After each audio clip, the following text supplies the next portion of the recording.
Welcome to The Self You Seek with Dr. Brendan. This podcast might just change your life. I'm Dr. Brendan Doherty, a medical doctor, psychiatrist, business owner, inner guidance coach, and fitness fanatic. On this show, I explore topics and engage with individuals to help you unlock your full potential.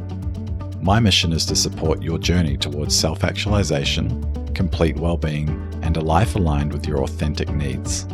There will be actionable insights, inspiring stories, and I will lean into my curiosity to get the story behind the person, understanding the deep truths and expertise of our guests.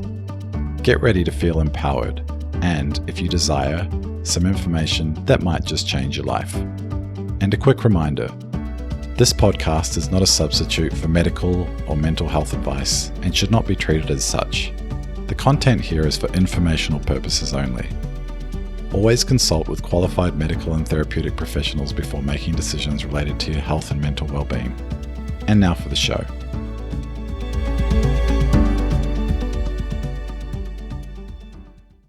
Okay, welcome to the podcast, Anthony Ball. Very excited to have you here today. And Anthony is a breathwork facilitator and men's work facilitator, and he happens to be the leader of the group that I'm in. And so we've known each other for about 6 months. He's also a business venture entrepreneur, originally from the UK and now living in Bali. Mm-hmm. Welcome, Anthony. Thank you for having me. My pleasure. And today we are looking to explore the areas of breath work, of men's work, and potentially living an intentional life, because I think that's what you've done. Mm-hmm. And I like to get the stories behind that. So maybe a good place to start is, how did you get into breath work? How did that come about in your life? How did that come about? I get asked this question a lot, especially by all my students. So it started roughly, where are we now, 2024, about 7 years ago. Mm-hmm. And I was just watching it was a Netflix program, and they were talking about Wim Hof. And I was like, okay, it made me curious. So I was like dabbling in and out of that, just self-practice.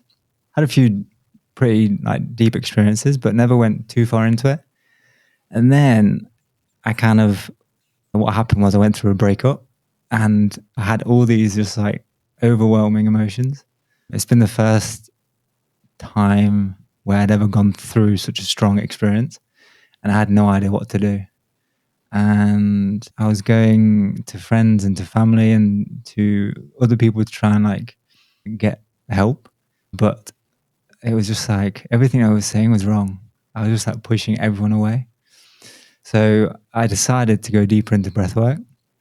And yeah, I released a lot through that. And the more I went into it from like a class format or to a one-on-one format, I was just kept releasing. And at the start, it was like there was so much that I was just processing and just allowing out. And bear in mind, like I was crying a lot, to be honest, and laughing a lot, and just all sorts of like the anger, the aggression. I was just like allowing it to be there and be seen. And prior to the breakup, prior to doing breathwork to this extent, I was not really showing any form of emotions. So it just got me there. And that was really the long of it, but that's how it got me in. Mm-hmm. So quite a therapeutic process in the end. It's such a therapeutic process, yeah. Yeah. Okay. And what were you doing at the time before you got into breath work as a business? In the UK, I started a water sport business when I was like 25, I think. So I was running that and I was coming out of building construction. So I was kind of in between both of those. And then when the breathwork started, the construction stopped, and I was purely doing the water sport business. And then I took on the breathwork as well. Okay. Sounds like a bit of a left-hand turn. Yeah. Yeah. A bit different. It was I don't know what the American term is, like a left ball or something. Yeah. That's it. Yeah, wild. So would you have considered yourself before you started doing all this breath work to be more of a, traditionally man's man, like not expressing emotion, keeping it all inside? Yeah.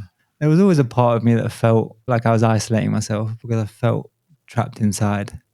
And it was purely because I was training myself to be like that though. I was holding all the emotions in. I was trying to be like every other man that I knew, just like really hold it in, don't really open up. I didn't have any spaces to share, to go deeper on any aspects. So yeah. Do you remember that example being set for you as a child, like with the memories of your dad or your family or men in your life that really imprinted that view of what a bloke should be like, or a dad? Yeah.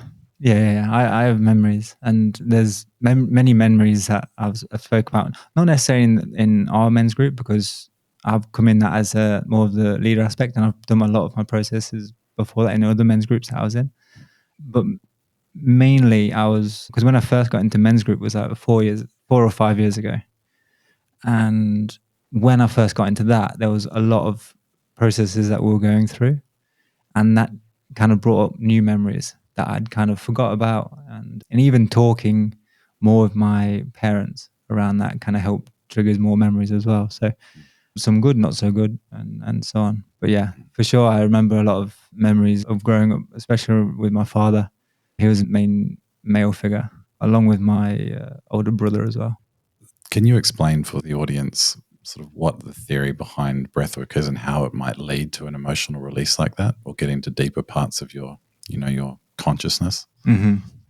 The theory can be quite complicated because no one necessarily knows what happens completely, right? Because it's still relatively new form of therapy, let's say. But it's not therapy, right? But it can be therapeutic. Yeah.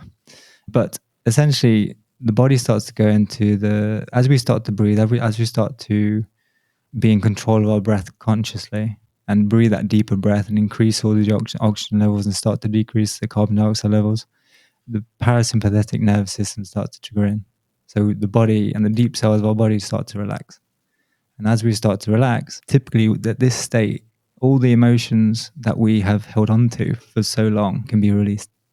So when that happens, sometimes memories from, 2 minutes ago, from last year, from, many years ago can just come up, and they get released in whatever form wasn't released at the time, right? Because it's kind of like when dogs shake, they're releasing the tension straight away, whereas we tend to hold on to it and store it. So practices like breathwork help to release that. And that's essentially what's happening when we go into a breathwork session. The way I've heard and think about it is, I don't know if it's the same or slightly different to what you've heard about, is that when you're in the Wim Hof style of breathworking, maybe we come back to other styles of breathwork, but the Wim Hof sort of hyperventilation types of breathwork, as you said, levels of oxygen increase, levels of carbon dioxide decrease. And when you have lower levels of carbon dioxide, I believe the arterioles in the cortex layer of your brain constrict. And so you're kind of turning off more the thoughts, that we're sort of more known for as humans. And it allows the sort of deeper parts of our brains, like the limbic system, the more reptilian brain to come out and to allow those emotions to be released. Because I often think of the cortex, it's a very useful thing, but it's often covering up our deeper emotional processes because we're so trained to think in thoughts. Is that kind of... Yeah, I have heard this. Yeah. Whether it's true or not, who knows, right? Yeah. No one's actually in there. But the way I describe it with my students is essentially we're disconnecting from the thinking mind and coming into the emotional body, which I guess aligns with more like scientific, like this part. It's quite profound, like what happens, because especially for someone who's very much in the thinking mind, sometimes it can be quite hard, especially with like a meditation practice, to try and slow down the mind. Not necessarily stop it, because we're trying to push away something that's part of us, but we also want to connect to the other aspects of our body, and breathwork can help do that. Yeah. Okay. I've witnessed it being hugely effective for many people, as I'm sure you have. Yeah. Just the doctor side of me quickly checking, are there any like real big risks or contraindications to breathwork that you know of? What I say is that the worst thing that can happen is that someone panics. And then from the panic, it triggers other aspects of the body.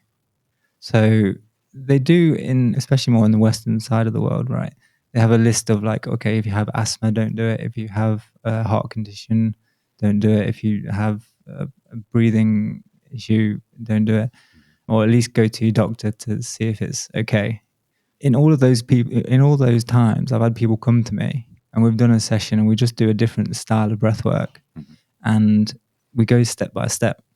And I've seen it with people with asthma, like it's helped with their asthma, and people with a heart condition, as soon as they feel their heart rate increase, they start to panic. But when I've spoken to them before about it, saying, look, when that happens, just slow down the breath, stay with the breath, trust it, and just reassure yourself. And then it slows down and then it's under control again. So it's really like controlling the thoughts that happen when all this subtle things start to trigger. And it's catching up very early on. So personally, the worst thing is panic.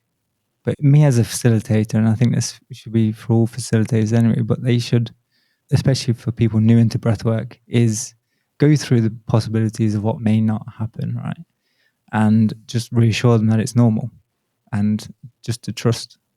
If something's happening, just always reassure them like they're the boss. If you need to slow it down and then just re-engage slowly. So the pilot of their own process. Exactly, yeah. Yeah. Maybe this is a good time to sort of check. You brought up that there's different types of breath work. Is there it's funny, when I came into the knowing of hearing about breath work early on, it was just so confusing because there's so many names. Breath work could literally just be, from my understanding, sitting there and thinking about your breath and counting. But yeah, I'm interested. Do you have a classification in your mind? Yeah. So there are many names. And the reason there's many names is because there's no like regulation on it, right? It's just breathing. How can anyone regulate breathing from a business entity? It's breathing. Anyway, so what it's like, a lot of the breathing techniques come from tribals, right? So the breath of Soma breath is from tribal times, and that's how it kind of developed, which brings in meditation and rhythmic breathing. But how I typically categorize it is you've got pranayama breathing, which is yogic style breaths, which are more shorter practices. And then you got a breath of rebirthing, which is nose breathing, and it's continual circular nose breathing. And then you got holotropic breath, which I categorize as mouth breathing. And then what's happened with the holotropic is that it's kind of branched out into many different names, and they've all kind of changed the styles of them, like subtle differences in each one. But again, like I put it into them three categories, and the one that's evolved the most is the holotropic, which is the mouth breathing, because that typically is where people get most of the physical sensations, and the shifts of energy are greater because naturally our mouth is shifting energy much more than the nose would. How come? Because, well, one, we've got the natural filtering system within the nose, and it's the volume of air is much less through the nose. Like it's just you got two small holes, whereas the mouth is you can just bypass that and just go straight in and out. I see. So it's a much faster process. Much more volume in and out. Yeah. Yeah. Okay. Yeah. Okay. So there's I should have written these down. There's a holotropic. Yeah. There's a pranayama. Yeah. And you said that's more like a shorter process that they use in yoga. Exactly. The pranayama. And again, they have many different names in the pranayama. Yeah. Like breath of fire and breath of fire for the Kundalini style. You've got the square breathing, box breathing. Yeah. So all those smaller ones, which are good for like just day to day before we go into something. Yeah. Or if we're feeling like anxious or overwhelmed or like lost of center, those sorts of practices can bring you back. Yeah. Whereas a holotropic like grounding breaths. Exactly. Yeah. And for people who don't know, box breathing is really simple. It's like 4 seconds in, hold it for 4 seconds, 4 seconds out, hold it for 4 seconds and do it. Or you can do it for 3 seconds, 5 seconds, whatever. Exactly. But just repeat it. And that's very grounding. Okay. Sorry, continue. Yeah. And then again, with the holotropic and rebirthing, that is more for emotional releases or deeper experiences. Rebirthing. What's the expectation with that? I don't. Yeah. Well, so rebirthing from the very beginning, right, was in the 60s by the founder, Leonard Orr, and he's now passed away. And my teacher, Daniel Suntara, I learned from him and he learned from Leonard. And back then they they did a lot of different practices, whereas now it's a bit more simplified. Before they were breathing in like a naturally warm water, so thermal pools. They were breathing in those, Right. which would try and resemble the womb of the mother. Because a lot of the theory around that is that we have a lot of trauma from birth. So it's kind of just, and also within the womb, we feel the safest. That's where we literally are growing and just like the safest we ever are in a mother. So it helps to, again, have that container and just release through that. So it's trying to emulate the type of breath that we had when we were in the womb. It's trying to resemble. Not that we do a breathing, but it's trying to resemble the security that we feel for the nervous system. Okay. The breath would be, because we're not breathing. Yeah. Otherwise we're breathing all the liquid. But the breathing for rebirthing is nose breathing. And nose breathing is literally on the day-to-day basis is the best thing we can do. Like it can change a whole physiology of our body. Because naturally, again, it's our natural filtering system, right? So all the pollutants that are in the air just floating around, like naturally we're just helping to clear that, right? And this is, again, like learning all this sort of stuff is learning to trust the body, right? Learning about the body and like knowing that it's going to take care of us, right? But so rebirthing now has shifted to more just like focusing on the breath itself, which is nose breathing. So it's a very gentle form of breath work. Whereas holotropic is more cathartic. The sensations are heightened. Yeah. And when I've done it, it's very intense and it takes a lot of effort as well to just like get through the rounds of it. Yes. Yeah. One of the criticisms I've heard of the holotropic type breathwork is it's training us. It's very much, it seems like it's engendering a sympathetic response and like a fight and flight response because it's so intense. Whereas, as you said, you're like the best state to be in most of the time is a parasympathetic response and nose breathing. Have you got any comment around is that an issue? Yeah, so I think it can with the holotropic style. If it's too much force is put onto it, your body is naturally going to close off and you're going to go into the sympathetic, your fight and flight, because it can be quite intense. And especially if you're really new into it, right, it's going to trigger a lot of thoughts and a lot of other sensations that we haven't felt before.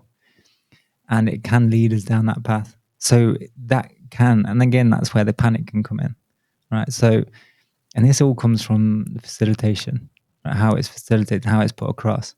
Because if someone's like saying, go, push, which I think some forms of breathwork have taken the more masculine, unhealthy masculine into it, where they've left one busy sales job and now they've just like found breathwork and trying to put it onto that instead.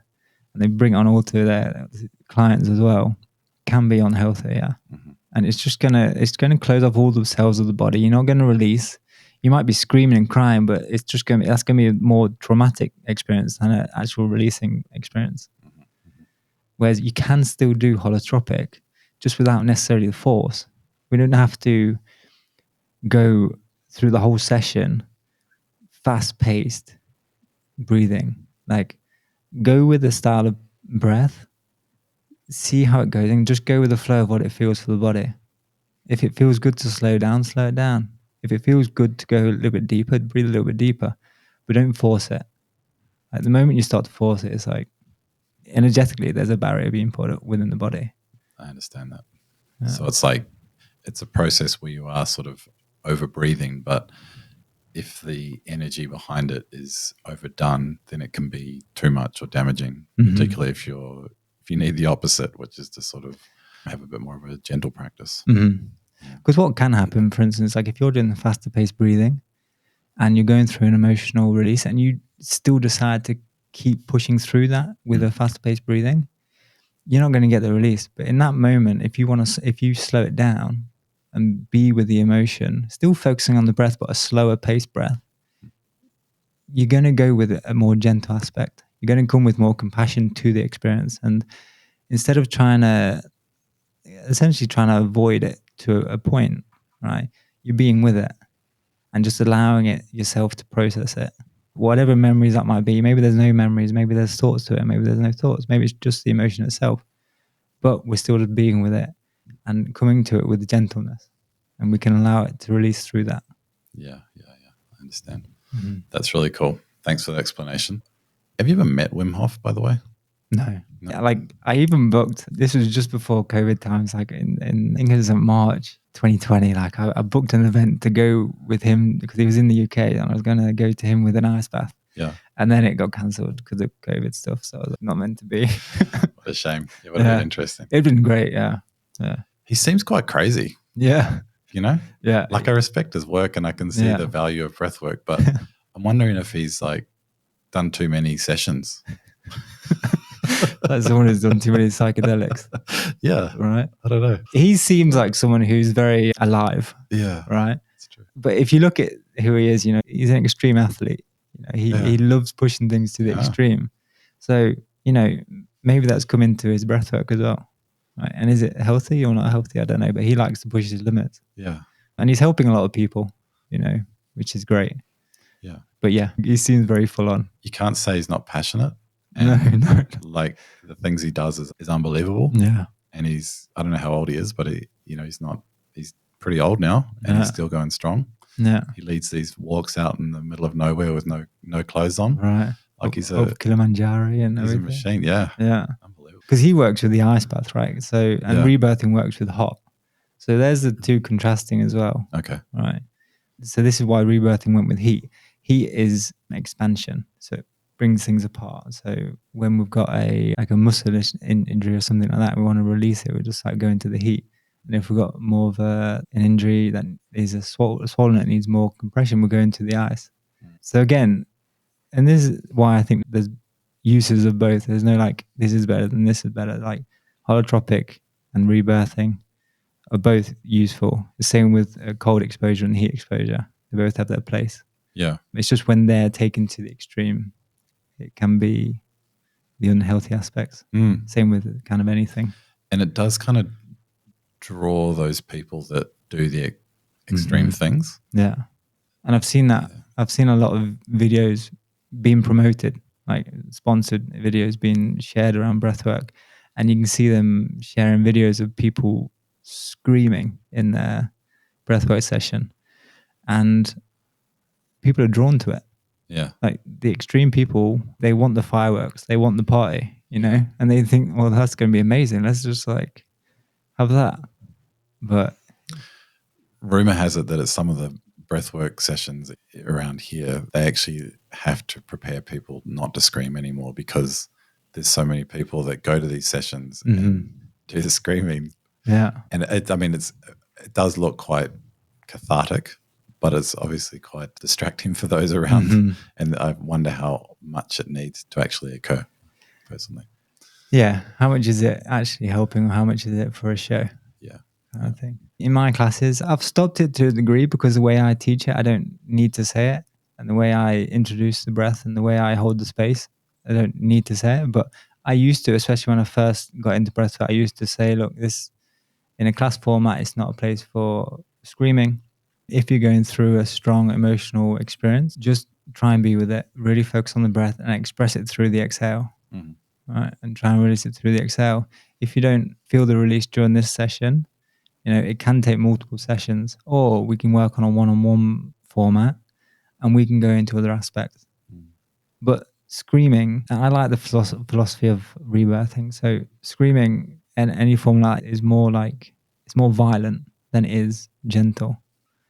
And, if you keep going with violence, you're going to keep attracting it. Yeah. So we have to find other routes of expressing the stronger emotions without the unhealthy aspects. Yeah, I like that. It's kind of like the theory around anger where like I work with young people in custody and I'm always a bit conflicted about what to do. There's a lot of angry young people in there and they don't have a whole lot to do and they're not going to be too keen to do breathworking stuff. They have, typically they see therapists to work through it. But then the temptation is to get them to sort of release that anger by doing something that is angering or mirrors that, punching a pillow or yelling into the pillow or something like that. But the more I think about it, I'm not sure that's the best thing to do. Because you're actually activating the body and causing a sympathetic, angry response. Mm-hmm. Whereas processing an emotion is a bit of a different thing, and probably, at least in my experience, breathing through it and more gentle forms of release seem to be useful. Yeah. Yeah. I don't know where I heard this, but it's like when you are experiencing the anger and then you obviously not doing it to a person or to anyone harming you, just, let's say, focusing on the pillow, but you're still creating that pathway within the brain to say, okay, this is what I do when I feel angry. All right. So you're still training your brain to be violent to the pillow, right? Yes. So the violence is still there. It's not like it's just shifted to a different product, you know? So That makes sense. yeah, I do think like the emotion's fine, and it's just about holding space for that emotion, whether it's with whoever it's with, right? Like if I'm experiencing a strong emotion, like an angry emotion, like when I was younger, my dad was like, the way I saw it was he was quite violent in the sense that he would slam doors, he would throw things, like he would be violent in that way. So as I was growing up, I would also, when I was showing strong emotion, I knew it was wrong what I saw. So I would also shove it away. I would shove that part of me away. But it would also come out in more explosive situations where I couldn't control it because I hadn't actually faced it and how to manage it properly. So again, the more I practiced it, the more I just like learned to be with the emotion rather than having to act from it, just being with it, talking out, focusing on the breath, allowing like my nervous system to calm down again, rather than reacting to it has helped a lot. It doesn't happen. I'm not perfect. Like it's still like, it still catches me, but it's less and less each time, right? Yeah. Especially when I can talk it out. Have you got any specific practices for, people that do struggle with anger to release that or to process it? The ones that work in the moment, really, it's just about learning breathwork practices. The moment you catch yourself, first take yourself out of the situation and then get in control of your breath. Because I know sometimes when I'm like angry and I'm angry at the person in front of me, I want to stay there. I want to fight. I want to fight in the sense of like, I want to win. From a verbal point of view, I want to dominate the person because I'm like just super angry for whatever reason it is, right? And it's not healthy. Like it's not going to help me in my relationship with that person whatsoever, even though I want to build a good relationship with this person. But something's happened there that's triggered it, which is, it's the smallest thing, but it makes no sense that I'm being this angry. So removing myself from the situation for a little bit of time, getting control of my breath, doing some of the shorter practices, the pranayama practices, the box breathing, for example, a slower breath, and it's through the nose. The nose is a naturally calming breath. As soon as we can just get in control of the nose breathing, we can come back into that parasympathetic. And then that's in the moment kind of practices. Outside of that, processing emotions, you can do like what we do in the men's groups, right? You can go through dyads and just go through phrases like something that makes me angry. And you just keep repeating that phrase and see what comes out. I believe men should do this process with other men. I think it's very healthy to begin with. And then they can also go to like their partner if they feel that's good to do so as well. If the partner can hold space for it. Right, that's the main thing. As long as both partners can hold space. But I do believe doing processes around this with other men, we learn from our father. That was the first male figure that we saw, and that's how we thought a male should be. Right? That's just natural psychology. So to heal the masculine, to heal the male side of ourselves, we need to work with other men. So doing dyads like that can help. And healing the masculine through that and doing other processes to help that. Yeah. So doing dyads, something that makes me angry is something that frustrates me, is something that pisses me off, is, whatever phrase feels good along that sort of lines, or whatever emotion you're feeling, something that's making me feel overwhelmed right now is. Yeah. And just keep doing it until the sensation lightens. Yeah. I really like that because you're doing it, you're sanctioning sort of things that are often not okay to say in public, particularly for men. Expressing anger can be very, I think, judged, or it's not sort of socially acceptable. So when you're doing it in a process and just getting it all out, then it's very therapeutic, very cathartic. Yeah, because I mean, naturally, our anger is our boundary. The reason I'm feeling angry is because there's a boundary crossed at some part. And whether we're consciously aware of it or not, something within that conversation triggered a boundary being crossed. I may have not been aware and I didn't voice that boundary was crossed. And commonly, like a lot of people are like that. But if we are aware of that, but we can still healthily set that boundary and we're using the anger in a healthy way, all the emotions are right to be here. I mean, like I love Alan Watts and he says this, the Buddhist kind of philosophies behind it, but like everything is welcome. So anger and sadness and happiness and joy, like they're all welcome. Yeah. And they're all there for a reason. Just that knowledge, actually, I don't know if I learned it off you or someone else, but that anger is there to set a boundary. Just that knowledge actually helps a lot with anger in itself, I think, because then you're like, oh yeah, I just need to set a boundary here. And then you set the boundary or you deal with it yourself because it doesn't need to be set anyway. And it just sort of goes away. Yeah, exactly. And the thing is, right, so the boundary could come from something that triggers in you. And it could be, a childish aspect that we have. All right. And it's something that we need to work on, that I need to work on, whatever it may be. But to start with, just set the boundary and say, look, this has gone too far for me. I don't want this anymore. And then that allows you space to consider, like, is that something I want to keep as a boundary, or is that something I want to work on and release and just like find forgiveness and acceptance within myself. All right. But it is there to, again, set that boundary.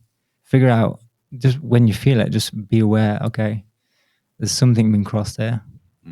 But take the steps, take yourself out of the situation, get in control of the breath, process what's happening, and then come back in a more centered way. Yeah, thank you. I think it's so simple in a way, but I don't think many people necessarily know how to do that. Yeah. Yeah. Well, a lot of people don't know how to do it anyway. Yeah. Like I say, sometimes, I mean, even with the knowledge, putting it into practice is different. Most of the time, I can catch myself. But there are times where I just get caught on that train of wanting to fight. Yeah. Were you a fighter way back when? Like a proper fighter? I had a few scraps with my older brother. Okay. Yeah, I had quite a few scraps with my older brother. And especially like when I used to start going out in town and I was drunk, there was a few times. Yeah. Okay. Yeah. But that was when, it was coming out in the unhealthy aspect because I just didn't face my anger at any point. Yeah. I didn't want to face it because I only saw the unhealthy aspects of it growing up. Yeah. And I didn't know how to release it in a healthy way until I started looking deeper into who I was. So I was a scrapper. Nice. Yeah. Little do we know, this calm man I know. used to unleash havoc across the UK. All the way down. Yeah. That's good. Well, maybe it's a good time to segue into the men's work. You said breath, that came about 5 years ago? It started about 5 years ago? Yeah, about 5 years ago, yeah. Okay. And how did you find yourself in a men's group? That was through a friend, Ben Gresky. Yeah. Yeah. Okay. Evolving Man. Yeah, the Evolving Man. Like I reached out to him because I was looking to go deeper into discovering myself. Yep. And then we kind of both agreed like a one-on-one format isn't really what I need. So he suggested, look, he's part of this group called the Arka Brotherhood and he has online squads because I was in Bali at this time and the Arka Brotherhood's mainly based in Canada. So he said, join an online squad. So I had the chat with the captain of that squad and I was in. And then from then I was part of it. And then from, I think it was 3 years being in that squad, then I decided I approached the leadership of the Arka Brotherhood and asked if I could start a squad over here in Bali. And then one of the main guys that's been in the Brotherhood for a long time, James, was in Thailand luckily, and he was going to come over to Bali. So he, along with me, started the group here, and then he left and I just took it over. Yeah. Nice. Yeah. And just for people listening, I mean, I'm going to ask you about this a bit more in a sec, but also just like breathwork, men's work is such a open, nebulous term that can mean many things. Mm-hmm.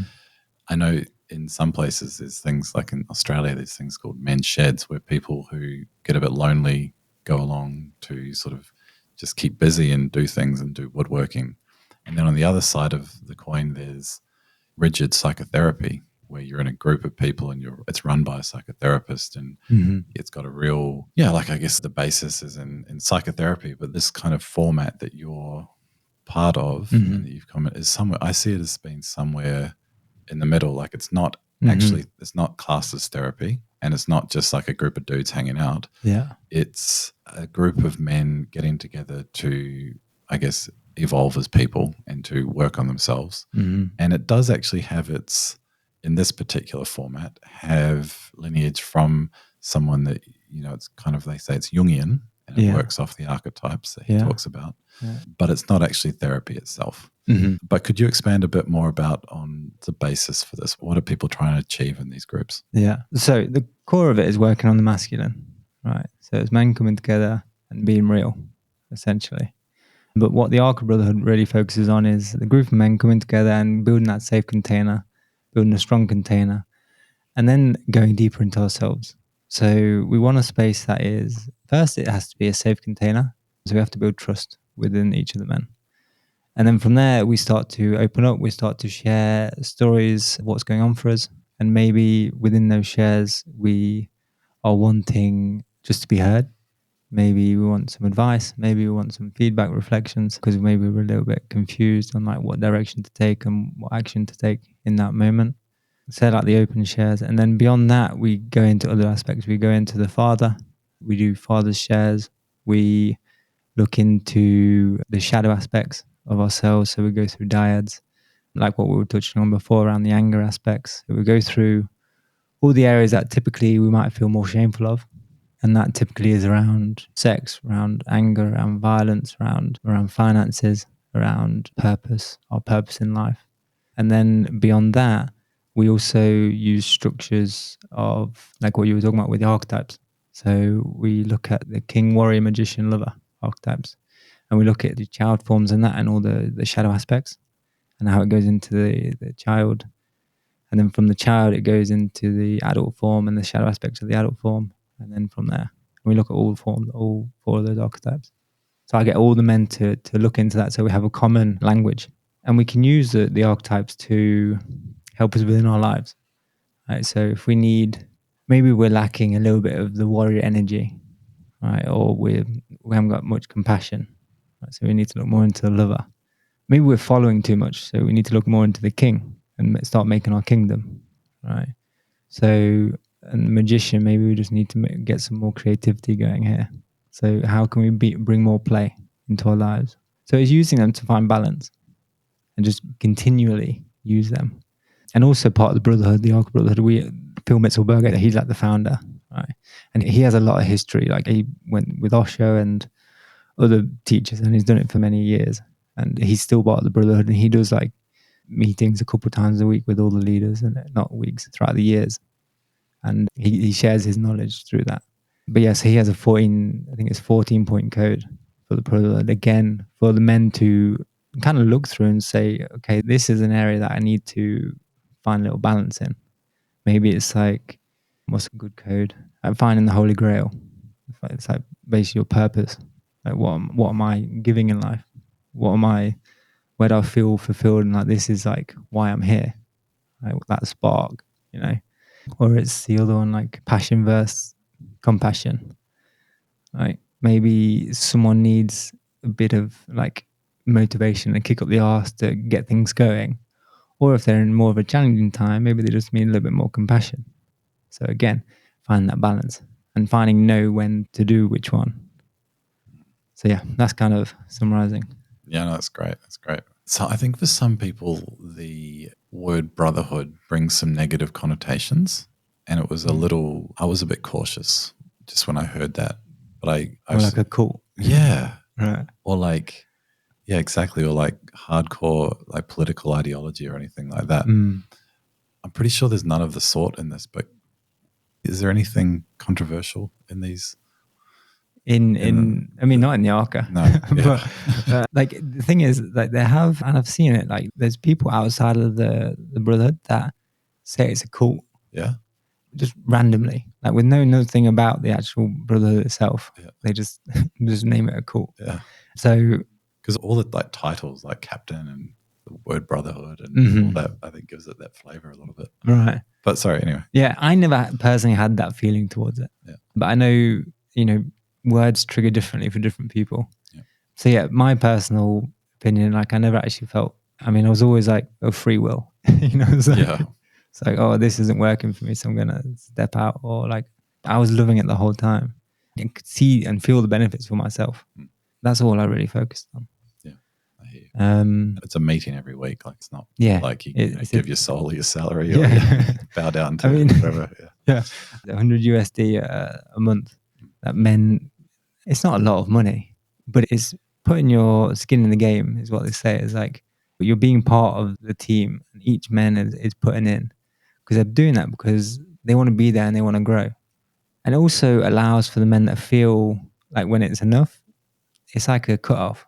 So that, okay, I'm going to stop this now. So it keeps men coming. And I think it respects the time of the captain and the resource. And that as well, yeah. It allows for the Arka Brotherhood to keep growing and keep reaching out to new men. Other than that, it's literally 2 hours a week where we're meeting. Obviously outside of that, people socialize, we do podcasts, do things like that. But what have you seen men get through during their times in these men's groups? Like, what's been the biggest benefit to men? The biggest benefit, honestly, is that what I was touching on before, is that healing the masculine. Right? Literally, most of the men that come to these groups are nice guys. They want to just please people. They want to please the woman. They want to please the feminine. And they come and they're just like, why are things not clicking in my life? Like people are taking advantage of me. My relationships aren't working. Like the polarity is just not there. It's, well, let's start looking into the masculine and like, why are you afraid to set a boundary? Why are you afraid to speak up and speak your truth? Why are you not asking for what you want? So it's about leaning into those aspects and keep leaning in to the aspects that we pushed away as kids, because maybe we saw the unhealthy aspect of that, or we kept getting told that is unhealthy. Like, oh, your father's taking advantage, or your father's doing this, doing that, doing this. Right? It brings, and as a child, you take that on and you think, okay, I can't be like that. So there was a lot of nice guys brought up. One of the major books that the Brotherhood share is the one called No More Mr. Nice Guy. Right? And it's a great book. Robert Glover. Yeah, it's a great book and I love it. So a lot of them are kind of working on that aspect. They're learning and leaning more into the bits that make them feel uncomfortable so that they can go into life outside of the group and actually show up and actually speak their truth. Yeah. And that naturally, it's a knock-on effect. Like they'll start to ask for a promotion. They'll start to ask girls on a date. They'll start to, take a few risks in investment, or they'll start to clean up their debts. They'll start to take charge of their lives. So that's natural to happen. But really what I've seen is like men stepping more into their voice and stepping more into their masculine. Yeah, that's great. Very empowering, isn't it? Mm-hmm. Like truly, and I love seeing it. For me, I get life from being around men that are also on their edge. I remember reading again the book of Superior Man, right? And I read this book a while ago, and every time I listen to it, I always hear something new. But he spoke about, and it always stuck with me, like men want to see other men, or the masculine wants to see other masculine on their edge and always stepping towards their edge.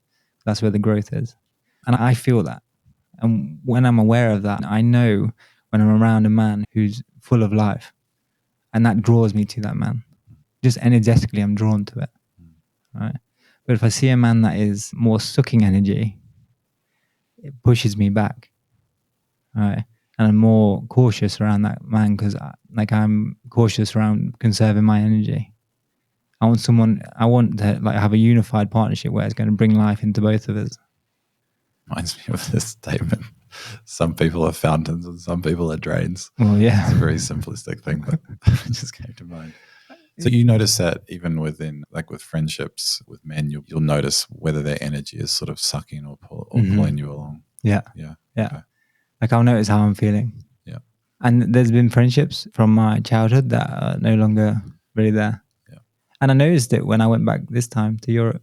Like I met with friends that I could see they were still stepping into life, and it brought me excitement for them. I felt the energy there. And the ones that are more like stuck and maybe they're just in a hole, it doesn't mean just like don't bother helping them, supporting them, but I'm just more cautious around if they're not willing to make a change while also maybe they're complaining, all right, complaining about their life situation. Right? It's like, okay, you can complain about it, but you're choosing to be there. You're choosing to be in this moment. You've made the choices to be where you are. And if you don't want to be there, great. Let's get out there. Let's make the steps. Let's take the progressive steps to get you to where you want to go. Yeah, I definitely feel when I'm around someone that's life-giving or a drain. I love that. Something I've been thinking more about recently is the determinism versus free will argument. I mean, it's something I've thought about for a long time, but there's these studies, of course, that show that what we're doing is sort of determined before we even consciously do it. And then also, there's all these things around where you're born in the world, like who your parents are. So the debate's still ongoing, of course, like do we really have free will or not? Like what's our ability to get out? But what is for sure is that when you believe that you have a bit of free will, you're going to do better. I don't know if that's kind of proving free will in itself, but I find that concept really fascinating. Yeah. Because if you don't believe you have free will, you're just not going to have free will. Like it's that simple. So the choice is to try and develop some belief that you will have free will. And of course, being around people like that have a lot of autonomy and self-agency is a good thing for your own life. Yeah. Some of the things that I enjoy in men's group is, I really think there's so much power in people saying things that they don't feel safe to say in other places. Probably just because, I've done that myself and it's incredibly freeing. And afterwards you're like, oh, why did I even care about that? Right. All the time. Yeah. And, I've been in a lot of therapy over 10 years, one-on-one therapy. And then I went into the men's group just because I wanted sort of that more masculine take on things. And I think a group is very powerful sometimes because you get a lot of more perspectives and it's very containing in a way. So it was a big step in evolution for me as well. Out of interest, I don't know if there's going to be many women listening to this part of the podcast, but presumably, are there equivalent like women's groups and sisterhoods, if they use that comment? Yeah, there are. I know there's a few in Bali that I've seen. Like my wife used to go to a mother's circle, and I know there's other ones. I think they call it sisterhood. They even tried to start one in like as a branch off from Arka, but it fell through. But I know they are around. Yeah. There's a big movement within the men's groups that keeps on growing. Yeah. I don't think the women necessarily need it as much as men, because men typically went the lone wolf and they wanted to go do things on their own, and they compete with each other and they try to do everything. They want to create a project and they want to take everything for themselves, right? Whereas women, naturally, they want to talk, they want to be with each other, they want to like socialize, they have that more compassionate aspect, and they're generally better at it. They generally are much better. Yeah. I mean, they talk a lot. Yeah. So this is why I think it's very beneficial for men, because it's instead of going that lone wolf, we come as like more of like a wolf pack, right? We come together and we go at it together. Yes. And I think for a lot of men, it's a completely new way of looking at how to go through their life. Yeah. Because all these thoughts that they thought they had to go on their own, because maybe like, because one part is like, you don't want to share everything within your relationship to your partner. Like, and men know this, right? They don't want to share all their concerns. They don't want to share all their kind of muddled up thoughts. And they didn't have a space to say it because maybe their friendship groups don't allow that space. So men's groups now allow that, right? So it allows all the muddle and all the garbage and all the thoughts and all the stuff that we also care about to be allowed out. so that we can go into our relationships and share the stuff. The better sides of ourselves. Yeah. Well, the better sides, but also the clearer sides. Because the feminine wants to, from the masculine, wants to be able to see a direction. It wants us to be the center. It wants us to have that groundedness so they can stay in the flow. And that can help the polarity within the relationships. So this is what men's groups are good for, right? Because it's literally a space for men to bring it all and allow the challenge from other men. Yeah, well, it's been very useful for sure. Yeah, I love it. Yeah, I think you're a great leader as well, by the way. Appreciate that. You a quick plug here on that. Yeah, right. Yeah, very, very impressive. Yeah, okay. Look, I think that probably is enough for today. Is there anything that you'd like to put into the world about breathwork or men's groups? Or? Yeah, I mean, if you're interested in joining the men's group, just reach out. You can check out Let's Get Lost Do Bud. Yep. Yeah, you can get it through me on there. Or like if you want to go deeper into breathwork, again, just the same, reach out to Let's Get Lost Do Bud. On Instagram? Through website or Instagram. Yeah. Instagram, I'm not so good. Okay. I'm a bit slow on that. So I think the website's a bit better. Sounds good. Yeah, I appreciate it. I really enjoyed. Yeah, thanks so much for coming on. Yeah, thank you. Again. Yeah. Thank you for joining me, Dr. Brendan, on The Self You Seek. This podcast might just change your life. We hope you enjoyed the show as much as we enjoyed creating it. And if you found value in today's episode, please consider following and subscribing on our YouTube channel and your preferred podcast platform. Your support is invaluable to us. And please share this podcast with your nearest and dearest so they too can live their best, most actualized lives.